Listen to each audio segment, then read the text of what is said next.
তাবলীগ, চিল্লায় যাওয়া, ইসলাম মানা হয়, ফাজেল আমল, এটি অনেক আলেম বলেন, আপনার কি মত?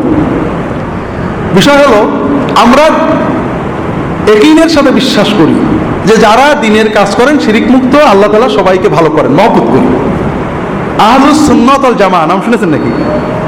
সুন্নত মানে নবীর সুন্নত, জামাত মানে ঐক্য, ভালোবাসা। মূল নীতি হলো মুসলমানদের ভালো মনে, কাউকে মতভেদের জন্য কাফের বলা যাবে না, ভালোকে ভালো, খারাপকে খারাপ। তাবলীগ জামাত অনেক ভালো কাজ করছে, আবার তাদের কাজের ভিতরে অনেক ভুলভ্রান্তি আছে।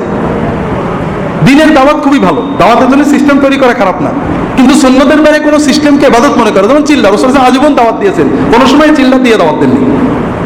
আপনি যদি মনে করেন আপনি 30, 20, 40, 50 বিভিন্ন সময়ে বিভিন্ন সুযোগে আমরা যাব, এটা দোষের কিছু নেই। 2 নম্বর কথা, দাওয়াতের মূল হলো দাওয়াত, বেরোনোটা কিন্তু দাওয়াতের কোনো ইবাদত না। অনেক সাহাবী জীবনের মতো হিজরত করে চলে গেছেন, আর দেশে ফেরেননি। অনেক সাহাবী কোনোদিনই বেরোননি, আজীবনই সাহাবী তাবিঈ মালিক জীবনে তার জন্মস্থান ত্যাগ করেননি, হজ ছাড়া। এই জন্য দাওয়াতের পরিপূর্ণতা মাকসাদ। দিনের জন্য সফরে আলেমদের সহবতে সময় কাটালে অনেক বরকত আছে, তবে এগুলোর জন্য বেদাতে চলে না যায়, এদিকে খেয়াল রাখতে হবে। ফাজাইলে আমল একটা বই, পুরনো অনেক বই এরকম আছে, সহিহ জয়ীফ মেলানো আছে, তবে এটাকে সিলেবাস করা অনুচিত।